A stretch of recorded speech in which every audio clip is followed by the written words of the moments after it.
fans, welcome back to Watson's Models. I'm Scruffy. Talked to my wife this morning. She's like, man, you really need to shave. I'm like, but honey, you're not even here. But I guess I need to shave. Because I look menacing. I know. All right, I went for a little drive this morning because I needed to get some model supplies, and I went out to a place called White Rose Hobbies. They are in York, Pennsylvania. Right there is their logo. Can you see that? And I went there looking for some miniature nut and bolts. They are primarily a model train shop. They do sell some armor kits and everything else, but they got the full line of Citadel, Vallejo, Tamiya, Revell paints, the stuff that actually looks like it's in the old Humbrol cans. And so they got all that stuff. And so while I was there, I picked up a couple of items, and I'll show that to you real quick. But I want to flip the camera around to show you what I'm doing to this gun. And then I'm going to stop talking. I'm going to work on some of it, and then I'm going to turn the camera back on and show you the pieces, parts that I've installed. So let's flip this thing around and have a conversation. All right. The more I post about this PaK 9738, the more I get feedback from people out in the community, which is very much appreciated. And the more I want to do research on it to figure out how can I make this thing more accurate. Now, building this particular model, the instructions were already jacked up, and I covered that in an earlier session. But as I was doing a little more investigating on the gun, I found out another major flaw. There's a couple of them. But the big one is these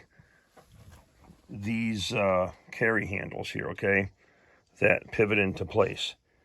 The way you see that is how the instructions tell you to build it, and it's completely wrong. Instead of having the curvature go up and over, it has to come this direction. So basically, they have these things reversed and in this position, which puts these little feet peg guys upwards in the stowed position. Now, I had to do some modification to this side so it would rest on these little rests like it's supposed to, and the foot peg piece is facing upward, which makes a lot of sense, okay? And if you notice on this side, the way the instructions have it set up, it does this. So I had to make some modifications to those. I'm going to show you what I did to get this to fit properly, because you can't just simply flip them around and have it work. But this is the right configuration. All right, so we'll get to that in just a second. Next thing, I mentioned earlier in the build that these are pins that a chain goes to. On the examples that I saw in the museums, it wasn't like this pin was removable. It actually had a nut on the other side, just like this one does. There's a castle nut there. But there was a chain that went there, and it had 11 links on it. So I went to Hobby Lobby and picked up this particular part number. It was $3.99. And here's the chain. And this chain looks just like what I saw in the museum pics. So I counted out 11 links, and lo and behold, it's dead on. So I think what that does is that when this thing's in the closed position, it prevents even though that these things are hooked together, the entire unit can still shift from side to side. And I think these chains will probably help control that, so the carriage doesn't rotate, all right, any more than it needs to. That's just an assumption. So, but anyhow, I'm going to mount the chains on here and get them fixed. This entire gun system right here, or excuse me, this sight system, it's missing a few things. It's missing a scope. I did some research, and I'll put the pictures in with the video that shows what these are actually some dials for probably elevation, windage, or whatever, range for the scope. And then this particular area has like a box over it that's clamped down. And this is fairly accurate. It's missing a tab that comes out, but that would be painted black. But this entire unit was black. You had like black with serrations on the knob to theoretically, I guess, maybe elevate and depress, who knows. And then this one here was sort of a silver aluminum color, and it had some graduated numbers on it. And so you would make adjustments to it. I'm gonna take care of that. Now, for the missing scope, I have in my stash of 1/6 scale stuff what appears to be a rocket from a rocket launcher or whatever. So I started chopping at it, and I have come up with a scope that's almost the right size. And, you know, I don't know if probably fits somewhere in this neighborhood like this, okay? So we're going to get that work done and come up with some hold-down clamps. And then also at Hobby Lobby, if I can get my hand free, I've got these little adhesive gems, which make perfect lenses for the eyepiece where you look in and for where you go out. So I will show you that part when it's done as well. Paint-wise, the museum piece I saw, this handle was actually solid all the way across. It had a wooden handle on the center with a red push button here, probably to unlock it so you could crank. And this one had a black handle that would actually fold up out of place. So I'm just going to leave that one alone. The other detail that's missing in the kit is where that gear is. There was actually like a canvas bag that went from this round piece down to the bottom, which sort of kept that area clean.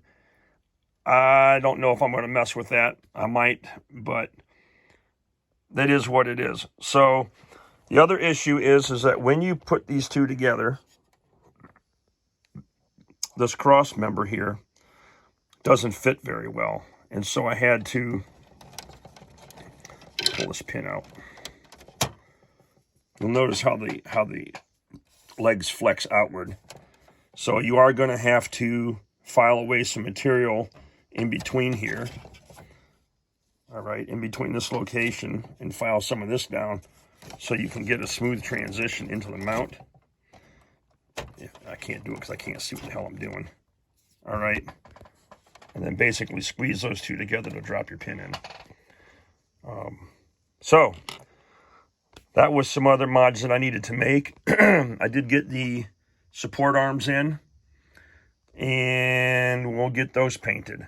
So the camouflage pattern, you know, we're going to go with this overall dark yellow color, but the other two German colors, which is Armor Brown, 71041, all right, Rotbraun, and this dark green, 71019. Those are the two colors we're going to use to finish up the camouflage pattern. We got a couple of locations here where in the museum piece they had painted red. You know, this may have been a grease point or something here and just in certain locations. So we'll go ahead and do those. But so that's where I'm at, folks. Picked up some more Tamiya putty. Got some a value pack of cord, which will be good for tie downs or whatever. And but I'll show you later what I'm going to use that for. All right. Thanks for hanging out, and stay tuned for tonight's video. Hopefully I will have some of this done and have demonstrated how I did it. Take it easy. And one of the other things that was brought to my attention by one of my viewers, which I really appreciate his comments, and I'm pretty sure this is what he was talking about, but on this particular side, you have this big contraption here that's used for trailering, right? So obviously this was mounted to this spade somehow. So when you look at the photographs, there are bolts that go through here, all right, all the way through that sandwich this piece on, and then another series of bolts coming down this way. And I think I got to look closer, but there might be some going down this way. Well, I have a friend who's going to try to 3D print me some bolts bolt heads and stuff, so it looks like there's a bolt going through. I thought about drilling the holes and trying to find micro bolts, and it's just too much of a hassle. I can't find them. And then I got to looking at my 1/16 scale Tamiya parts, because I do have a lot of extra parts for the Tamiya kit that I found. And this one has almost a perfect size bolt heads, which, you know, if you can imagine inside here, if you can imagine in here, I'll cut them off and I'll just put them in there. But they'll essentially look like this, like they're sandwiching the two pieces together. And then I would cut the tips off the other ones and file them flat. So I'd have them flat ones on this side and then exposed bolt heads on this side. Humma, humma, humma. So yeah, I'm willing to sacrifice a couple of pieces that I have if my neighbor can't, you know, do the 3D print for me. So I have options. All right. Let me set the camera up so I can go hands-free, because I want to show you how I took care of this problem. Okay, I'm going to do my best to film this and zoom in as appropriate. But, okay, so right away, I told you this was in the wrong position per the instructions. Now, when you build this particular arm, I hope that's focusing, you are going to need to get you a round file, okay, and just file this out a little bit so you can get your pin in and out of there easily. All right? Important, trust me. Now, on this one, in order to get this to fit properly, and what that means is that now, instead of having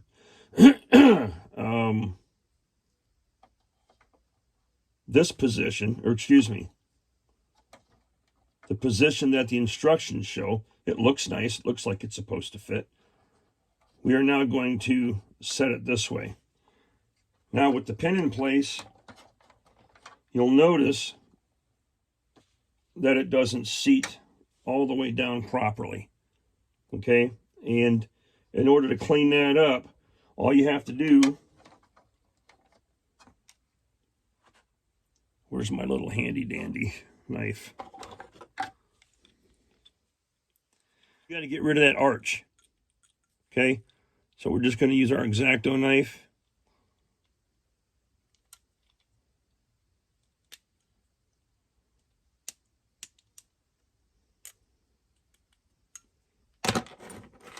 Grab you a file that's flat.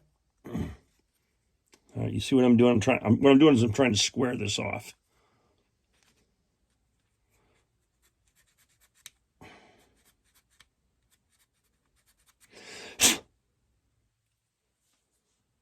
Okay, a little bit more square.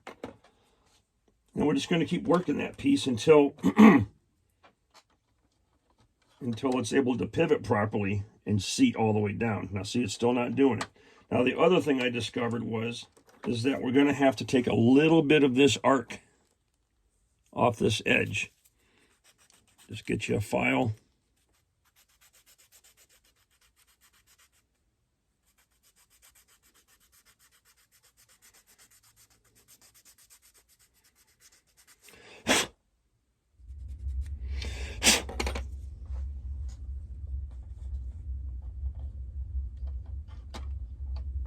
There we go. Bingo. Can you see it? All right. Now, this lever right here, this is a locking lever for the tubes that come together. So, you know, in the real thing, it looks like they come together and you would just basically rock this down until it locks. The problem is that the pin in there is not strong enough to handle that kind of punishment. So you're going to have to leave this either in the up position or whatever. Unless it's separated, of course, then it can just dangle. So, all right, so these two are corrected now in the back. And then we'll come back later when I do the finished paint job and show you how I did the bolts here. So let's take a peek at the chain. So now that we got the handles sorted out, I Again, I'll be waiting to do the bolts here. I do have the first chain in place. So I have 11 links. Let's see, 1, 2, 3, 4, 5, 6, 7, 8, 9, 10, 11 links, and then the links to hook it to the pins. And so, bottom line is, when this is all separated, if I can do this without breaking shit, there we go. The chain just dangles, right? As the deal spreads open. And then as it closes, obviously,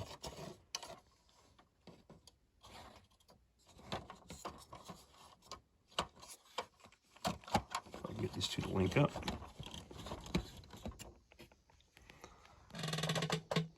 This thing's killing me.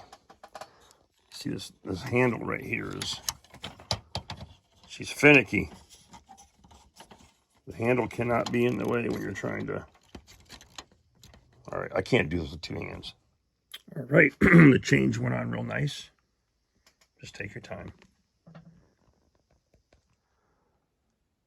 Well, that's pretty much it for the day, folks. I've worn myself out mentally. Anyhow, just a quick recap. We got these things corrected. We're good to go. I did some work on the scope mount. You guys know from earlier in the video, I was working on scratch building this. And it's coming along pretty good. You can see in here that I have a lens. And then we've got the other end right here. So we'll get some filler in here and get this thing mounted up there, something like that. The images that I saw online were that the scope did come past this part of the bracket and extend beyond it. So that's about as close as I'm going to get for this particular model. All right, wooden handles, chains, humma, humma, humma. There is a, I don't know if I'm going to do it yet or not, because on the real thing, there's two layers here, okay? And there's an oval cutout on the real one. And what happens is that you have a hydraulic line or something coming off of this location here, which sort of comes up, wraps down, goes in here, and then cuts across here, okay? So there's a little bit of hydraulic line work that I could do, and I'm still debating because I just don't want to start doing more cutting. I'm already putting more into this model than I wanted to, but it's looking good. Also on the front, I saw some interesting photos online where the German military put wire all through these different mounts, and they were random. All the pictures I saw were just random wrappings, and you know, this is there to put twigs and sticks and leaves and brush and all that kind of stuff to help camouflage the front of it. So I went ahead and laced that up, and I will include that in the paint job as well. So yeah, still got the gun tube to do here. From here forward is black metal. So we'll work on that and do some weathering on it. So I hope you like it. It's getting close, and it's way better than it was. Have a good night.